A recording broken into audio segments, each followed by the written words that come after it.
Hello दोस्तों, मैं आप सभी को मेरे चैनल एनिमे स्टोरी एक्सप्लेन पर वेलकम करता हूं। प्रीवियस एपिसोड में हमने देखा था नारुतो राइकागे को मनाने में कामयाब हो जाता है और वो दोनों आगे निकलते हैं। तो अब टाइम है इसके अगले एपिसोड को एक्सप्लेन करने का। लेकिन उससे पहले अगर हो सके तो डिस्क्रिप्शन पर मेरे ऑफिशियल और पर्सनल दोनों इंस्टाग्राम अकाउंट के लिंक है, तो अगर मन करे तो प्लीज फॉलो कर देना। चलो आप बिना कोई समय गवाए इस एपिसोड को शुरू करते हैं। Now start the intro.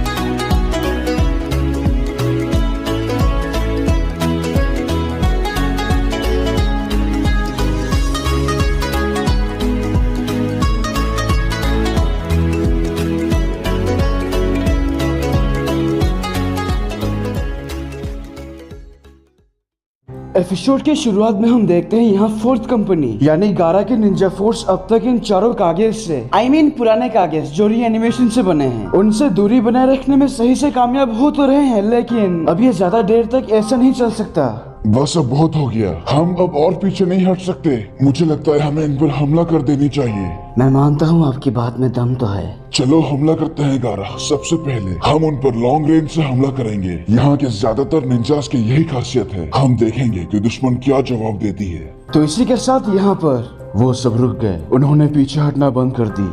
कितनी दुख की बात है, हम अपनी इच्छा के अनुसार कुछ नहीं कर सकते। उस ओरोचिमारू को मेरा श्राप लगे। मैं जानता हूँ तुम सभी को दुख हो रहा है, पर तुम ये जनानियों के जैसा बातें करना बंद करो। मर्द के नाम पर कलंक। वैसे भी इन सब से मैं बहुत परेशान हूँ। मैं यकीन के साथ कह सकता हूँ हमारे बच्चे बड़े और ताकतवर हो गए होंगे और वो हमें हरा कर रहेंगे। चिंता मत करो। हाँ, वैसे भी हम उस तरह की उम्मीद तो कर सकते हैं। वो चारों देखते हैं एक बड़ा सा रेत की लहर उनके तरफ तेजी से आ रहा है। वो देखो, रेत की लहर कितना सुंदर है। ये काम शिकागो राक्षस का है, तो लगता है वो लोग शुरुआत कर चुके हैं। ये बिल्कुल सही वक्त है। तभी पुराने काज़ेकागे यानी गारा के पिता रासा एक बहुत बड़ी सुनहरी रेत की लहर बनाते हैं, जिससे वो दोनों टकराकर शांत हो जाते हैं। अच्छा, सोने से बनी रेत, मैंने इसके बारे में सुना था। मेरी एक बात समझ में नहीं आ रही, तो कोई मुझे समझा दो। अगर ये बंदा सच में इतना ही ताकतवर था तो उस ओरोचिमारू ने इसको जान से कैसे मार दिया? खैर छोड़ो। तो आखिरकार गारा उन चारों के सामने आता है, जिसे देखकर रासा चौंक जाते हैं। क्या ये अभी तक शिकागो नहीं बना? उसी वक्त ओनोए के भी हमला करता है। ये देखकर ओल्ड सुचिकागे, तुम्हारी उम्र हो गई है ओनोए की। इस उम्र में मेरा सामना करने की क्षमता है तुम्हें।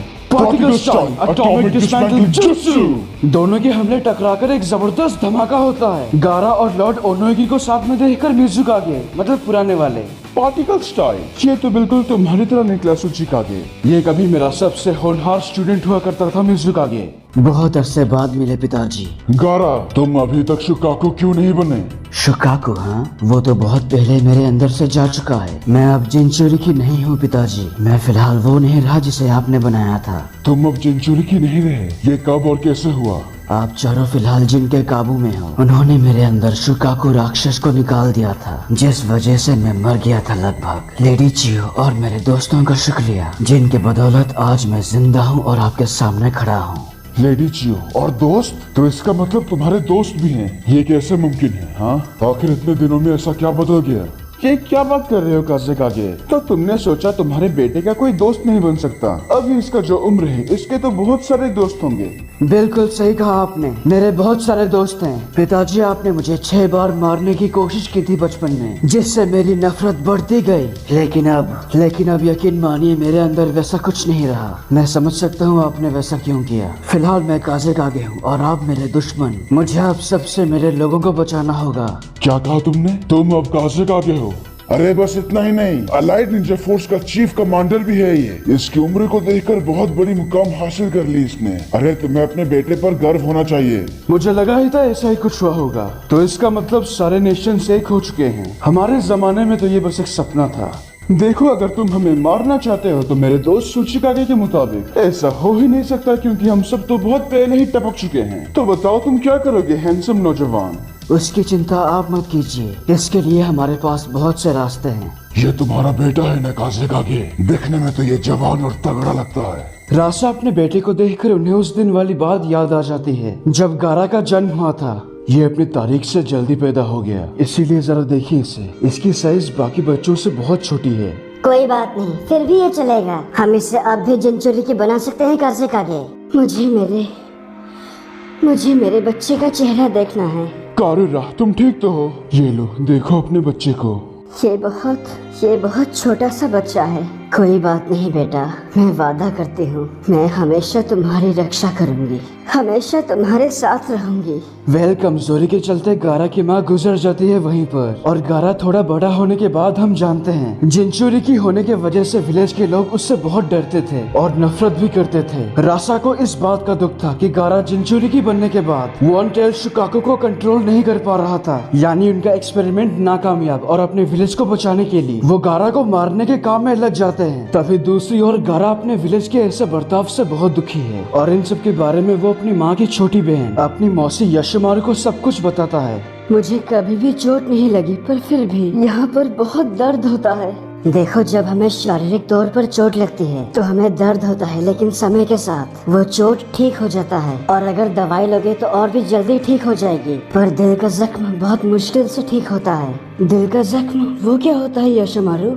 वो बाकी जख्मों से बहुत अलग है। उन पर दवाई काम नहीं आती, बस एक चीज काम आती है। वो चीज काफी अजीब है और वो तुम्हें दूसरों से मिलती है।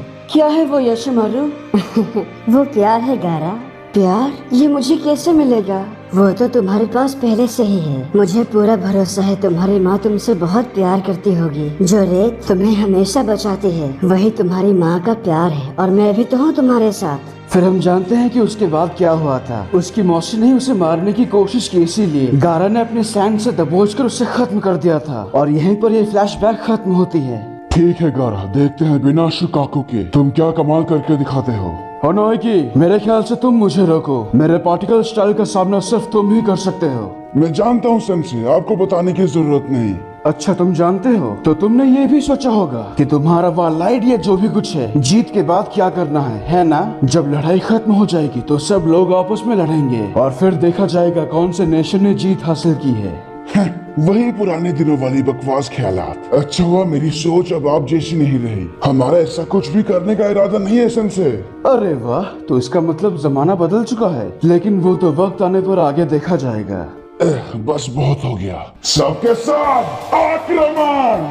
सिग्नल मिल गया, चलो। और फिर लड़ाई शुरू हो जाती है। गारा के रेत और रासा के सोने के रेत के बीच रस्साकसी होने लगती है, लेकिन गारा अपने पिता के ऊपर भारी पड़ता है। वो एक ही बार में उन तीनों को अपने रेत से दबोच लेता है। जब रासा अपनी पूरी ताकत लगाकर गारा पर हमला करते हैं तो उसकी रेत अपने आप ही उसे कवर कर लेती है, जिससे गारा का कुछ नहीं होता। हम देखते हैं गारा की रेत एक औरत के शेप में है। ये देखकर रासा सब कुछ समझ जाते हैं। कारुरा, तुम अभी भी इस बच्चे के अंदर जिंदा हो। तुमने कर दिखाया गारा। सभी माता पिता अपने बच्चे के ऊपर भरोसा करना चाहते हैं और उनकी रक्षा करना भी। तुम्हारी माँ ने अपना वादा पूरा किया गारा।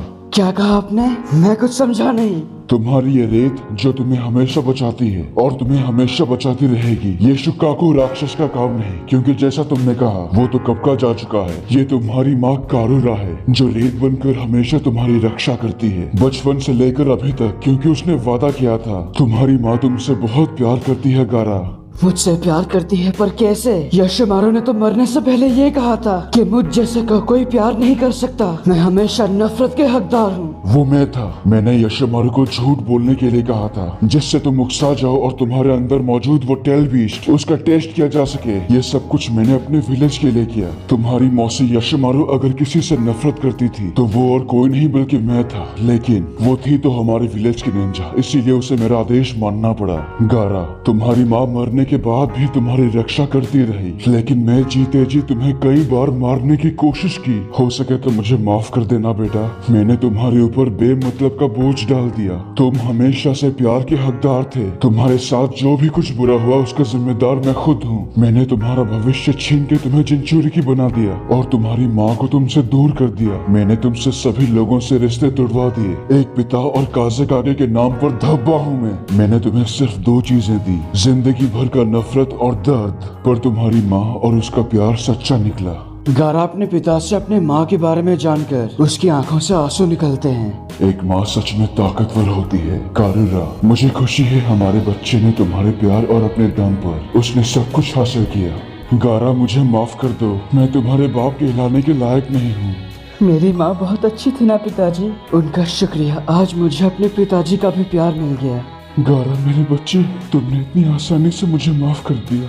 आपने जो भी किया हमारे विलेज को बचाने के लिए किया। मैं आपसे जरा भी नाराज नहीं हूँ। गारा जानने से पहले मैं हमारे नेशन लैंड ऑफ विंड को तुम्हारे हवाले छोड़ता हूँ। और उनके साथ राइकागे और मिजुकागे को भी सील कर दिया जाता है। दूसरी ओर मादारा उचिहा अपने रीएनिमेशन जिंचुरिकी निंजास के साथ युद्ध में भाग लेने के लिए निकल चुके हैं और यहाँ नारुतो और किलर भी युद्ध के नजदीक पहुँच चुके हैं। हेडक्वार्टर के अंदर फाइनली राइकागे और होकागे आते हैं तो शिकाकू अपने दोस्त इनोइची की मदद से नारुतो और किलर भी से बात करने की कोशिश करते हैं। नारुतो, किलर बी, मेरी बात ध्यान से सुनो।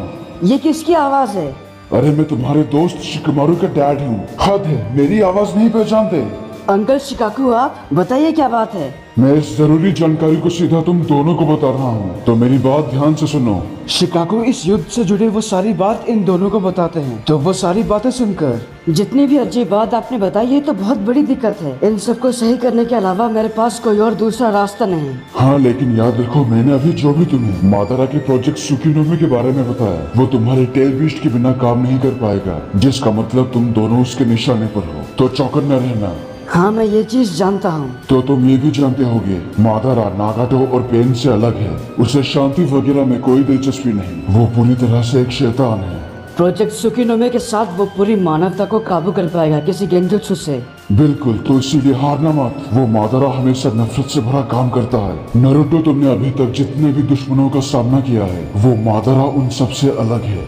किसी भी कीमत पर मैं उस मादारा उचिहा को पकड़ कर रहूंगा और इस बेकार युद्ध को खत्म कर दूंगा। उसके बाद हम दोनों बात करेंगे। और यहीं पर इस एपिसोड की एक्सप्लेनेशन खत्म होती है। अगर आपको ये वीडियो अच्छा लगा तो प्लीज लाइक और कमेंट कीजिए और अगर आप मेरे चैनल पर नए हो तो इसे सब्सक्राइब करने के साथ उस बेल आइकॉन को भी दबा ही दो। तब तक के लिए खुश रहना। मैं मिलूंगा आपसे अगले वीडियो में। पीस।